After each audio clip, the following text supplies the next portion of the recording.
Selamat datang kembali di channel Bar 71. Terima kasih karena teman-teman masih setia mengunjungi channel ini. Semoga kalian semua tetap sehat dan dalam lindungan Tuhan yang Maha Kuasa. Kali ini saya akan mengulas cerita film India lagi berjudul Yaafum Vasapadum.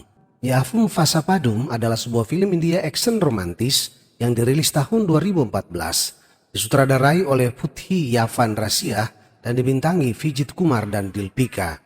Sebelum dilanjutkan, saya ingatkan teman-teman agar jangan lupa subscribe, klik loncengnya, like, dan tinggalkan komentarnya. Uang sering sekali membutakan seseorang. Uang juga sangat mudah merubah karakter seseorang dari orang baik menjadi orang jahat. Kisah tentang keserakahan yang disebabkan uang bukan hal baru dalam kehidupan ini. Hal ini juga merupakan bagian dari kisah pada film ini. Saya kenalkan pemeran utama pada film ini. Ini adalah Ram. Dia adalah kekasih brengsek yang menculik pacarnya sendiri demi uang. Dan wanita ini adalah Dilme.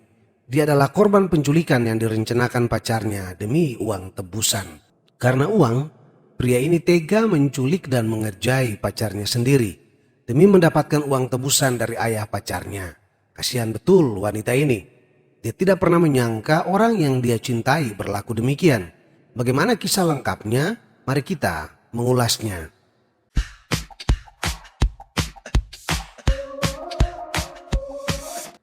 Pada awal film terlihat sekelompok gangster yang sedang melakukan survei untuk mendapatkan sasaran penculikan. Target mereka pastilah anak-anak orang kaya. Terlihat Diva dan Ram. Mereka adalah gangster yang akan melakukan penculikan yang direncanakan itu. Mereka telah menemukan orang yang akan menjadi sasaran penculikan. Diva telah menikah dan besok adalah hari ulang tahun istrinya ke Safi. Diva berpura-pura melupakan hari ulang tahun istrinya. Diva mengantar istrinya ke kuil. Sementara itu, terlihat Dilme sedang diperhatikan seorang gangster. Rupanya, dia telah diputuskan sebagai sasaran penculikan. Kesafi meminta agar suaminya berhenti dari pekerjaannya sebagai seorang gangster. Dia berharap suaminya berhenti karena dia sangat takut dengan situasi seperti ini. Diva bilang dia akan berhenti setelah pekerjaan terakhir ini. Give me some time, okay? I'm scared.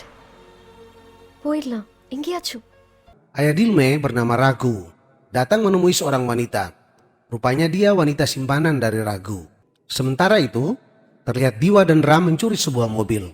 Mobil berhasil mereka curi dan dibawa pergi. Mereka mengganti plat nomor mobil agar tidak dikenal pemiliknya. Dengan mobil itu mereka pergi ke sebuah toko, membeli peralatan-peralatan yang akan dipakai untuk penculikan. Dengan peralatan yang mereka beli kemudian dipasang di dalam sebuah kamar yang akan menjadi tempat untuk menyekap orang yang akan mereka culik. Diva pulang ke rumah dan berdebat dengan istrinya lagi.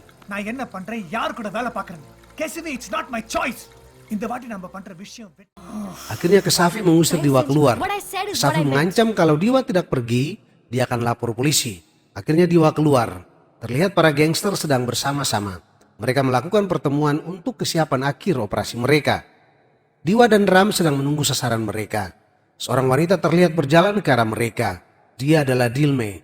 Mereka berdua memakai perlengkapan penculikan, topeng dan lain-lain, kemudian menculik gadis itu.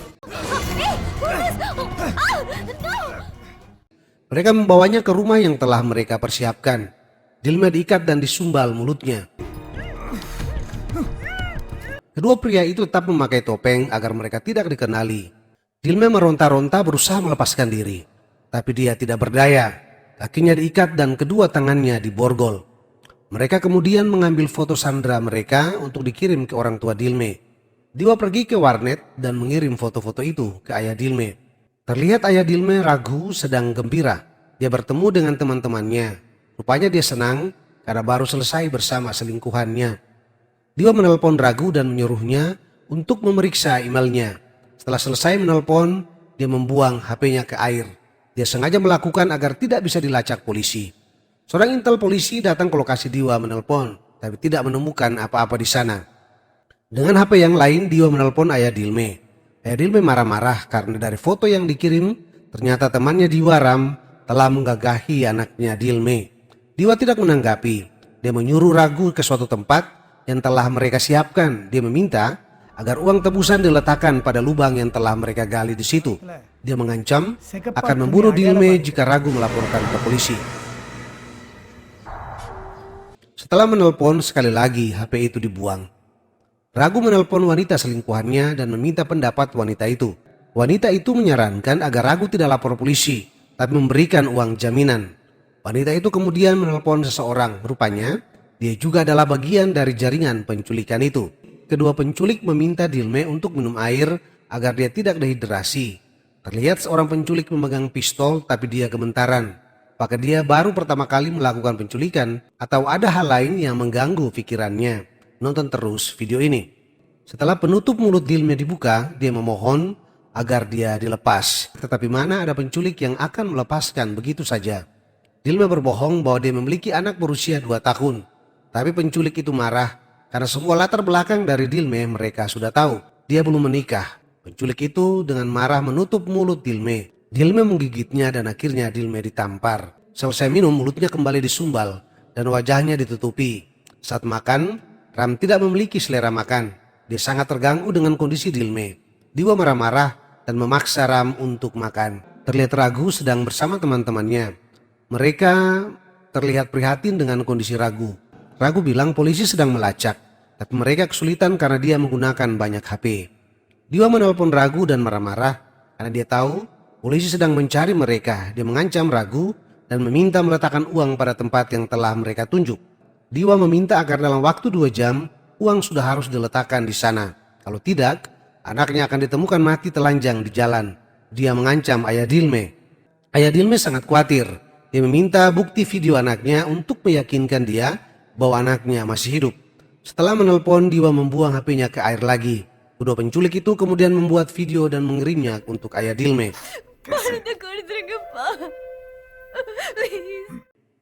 Ayah Dilme menemui perempuan itu lagi. Tapi terlihat perempuan itu hanya memanfaatkan Ragu demi uang. Inilah penyakit laki-laki yang sudah tua dan hidung belang, gampang dibohongi. Setelah Ragu pergi, wanita itu tertawa senang dan Diwa muncul. Memang benar, mereka ternyata berkomplot. Dilme memberikan isyarat bahwa dia akan kencing. Seorang penculik membawa tempat untuk kencing, tapi dia meminta tempat yang lebih besar. Penculik itu kembali dengan membawa tisu dan ember. Dia melepas ikatan kaki dan 1 borgol Dilme. Dilme meminta untuk dilepas sumbal mulutnya.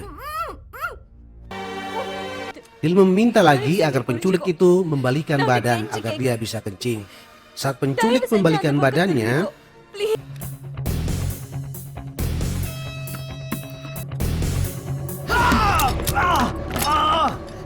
Give me the keys. Dilme kemudian mengambil pistolnya dan menodongkan ke penculik dan meminta kunci borgol. Karena si penculik tidak mau memberikan kunci, dia menembak dan apa yang terjadi? Sudada, wait, hold down. It's me, Ram. Ram, Please listen to me. நீங்க என்ன பண்ற? I'll explain to you. Dia sangat terkejut karena penculik itu ternyata pacarnya sendiri, Ram. Dilme kemudian marah-marah karena Ram dan temannya menculiknya dan Ram mengerja dia di depan temannya. Ram berusaha menjelaskan, dia bilang temannya tidak tahu bahwa mereka adalah sepasang kekasih. Dia berpikir Dilme dipilih secara acak. Ram mencoba memberikan pengertian dengan berbagai alasan. Sementara itu Diwa datang dan terus mengetuk pintu. Ram memohon agar Dilme memberikan pistolnya dan akhirnya Dilme membuang pistol itu ke tempat tidur. Singkat cerita, Dilme kembali ke posisi semula dan Ram membuka pintu. Diwa marah-marah tetapi Ram diam saja. Mereka kemudian membangunkan Dilme untuk makan. Saat makan, Dilme melihat selongsong peluru. Dia memberikan isyarat kepada Ram.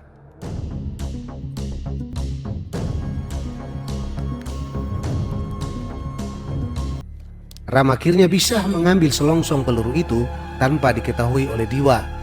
Saat Diwa sedang pergi, Ram mengunci pintu dan datang berduaan dengan Dilme. Ram bertanya, "Apa kamu baik-baik saja?" Dilme bilang, "Di mana dia?" Dan Ram menjawab dia keluar mungkin lebih dari 1 jam.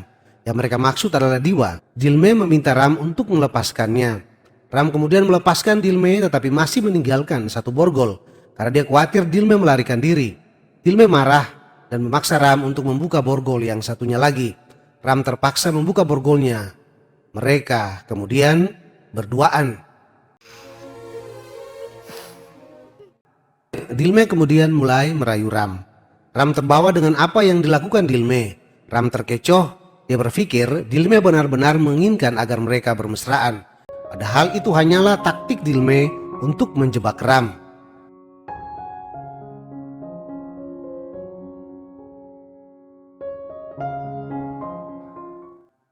Saat tersadar, tangan Ram sudah diborgol. Dia berusaha meronta tetapi sudah terlambat. Dilme kemudian menelpon polisi, tetapi polisi kesulitan menemukan tempat Dilme diculik karena Dilme sendiri tidak mengetahui di mana dia berada. No! I can't see anything. It's locked. Dilme kemudian melihat pistol milik Ram yang diletakkan di meja makan. Dia mengambilnya. Dia menodongkan pistol itu ke arah Ram. Ram berusaha meyakinkan Dilme bahwa dia mencintainya. Tapi Dilme sudah tidak percaya pada Ram. Dilme bilang, kekasih yang saling mencintai, jika satu terluka, yang lain menangis. Tapi kamu menculik aku dan mengerjai aku di depan temanmu. Saya merasa sangat jijik dan terhina. Sambil menangis, Dilme meminta kunci dan terus menodongkan pistolnya kepada Ram. Dan inilah yang terjadi. Cut low, kar. Sit down. Wait.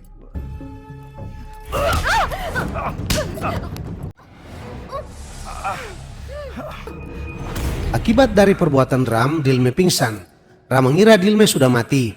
Dia kembali meletakkan Dilme di tempat tidur dan membuat seakan-akan tidak terjadi apa-apa, sehingga Diwa tidak mencurigainya. Diwa datang dan dia panik ketika Dilme tidak bergerak sama sekali. Dia marah-marah kepada Ram dan menganggap Ram ceroboh. Diwa menggosok balsem yang panas kepada Dilme dan akhirnya dia tersadar. Diwa sangat terkejut karena Dilme memiliki HP dan terlihat di log panggilan Dilme menelpon polisi. Dia marah-marah dan menampar Dilme. Diwa terus bertanya bagaimana Dilme mendapatkan telepon, tapi Dilme mengatakan dia tidak tahu.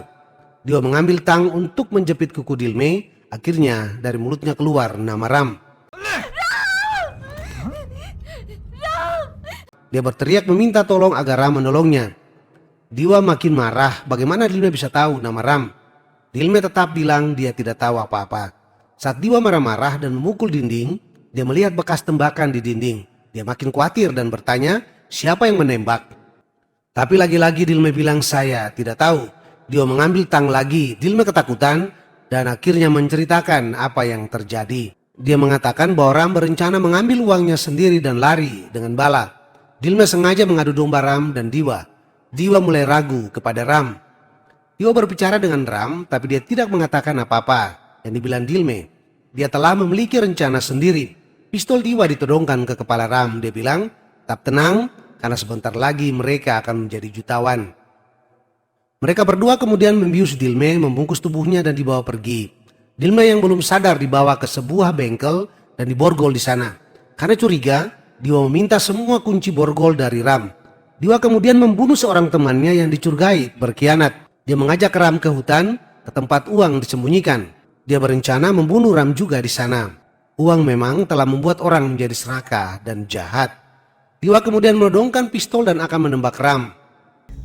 அந்த பொண்ணுகிட்ட நீ என்னடா சொன்ன? நான் எதுவுமே சொல்ல திவா. அவன் உனக்கு எப்படி பழக்கமானா? நீ உள்ள இருந்த எல்லாத்தையும் மறந்துட்டியா? வேணாம் உன்னை நான் சாகடிக்காம விட மாட்டேடா. ப்ளீஸ் திவா. வேணாம்.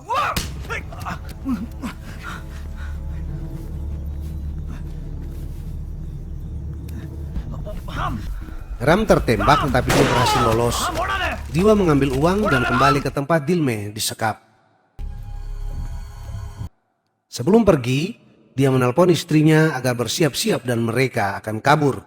Diwa berencana membunuh Dilme dengan menyuntiknya. Untunglah Ram datang tepat waktu. Drop it. Put it down. Drop it. போடு. போடு. எழுந்துரு. எழுந்துரு. Sementara Ram dan Diwa bertengkar di dalam, komplotan pencuri yang lain sedang memperebutkan uang yang ada di luar.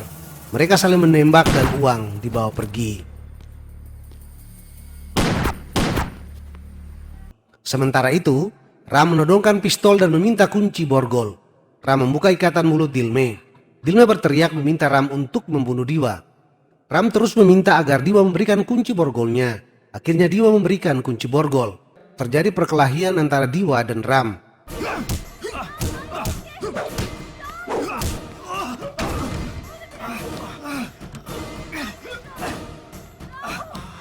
Ram melemparkan kunci ke kaki Dilme. Ram terus berduel dengan Diwa.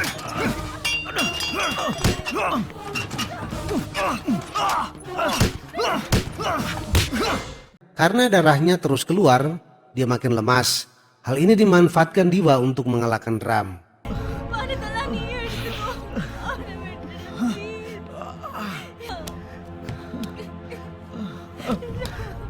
சாவுடா.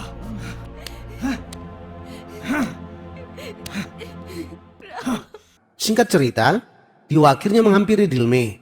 Dia kembali mengambil suntikan dan akan menyuntik Dilme. Tidak terduga, Dilme menembak Diwa tepat di dada kirinya. Diwa berlari keluar, rupanya Dilme telah melepas borgolnya dan mengambil pistol. Dilme berlari mengejar Ram yang telah keluar dengan sepotong besi untuk menghajar Diwa. Sayangnya, dia tidak kuat lagi dan terjatuh. Diwa masuk mobil dan pergi. Dilme menghampiri Ram sambil menangis melihat Ram yang sedang sekarat. Sementara itu istri Diwa juga sedang menunggu suaminya. Mobil Diwa tiba, Kesavi terlihat senang. Namun dia sangat terkejut melihat Diwa turun dari mobil penuh darah. Diwa juga sedang sekarat. Ram meminta maaf dan mati dalam pelukan Dilme. I'm sorry. You're not the face enough. I'm sorry, Dilme. I'm sorry. I'm sorry. Begitu juga Diwa meminta maaf dan mati di depan istrinya. Kedua wanita itu akhirnya kehilangan orang yang mereka cintai. Dan film pun tamat. Film ini mengingatkan kita agar jangan menjadi hamba uang. Bekerja keras yang halal untuk mendapatkan uang. Jangan menempuh jalan pintas yang tidak halal untuk mendapatkan uang. Sampai jumpa di video berikutnya.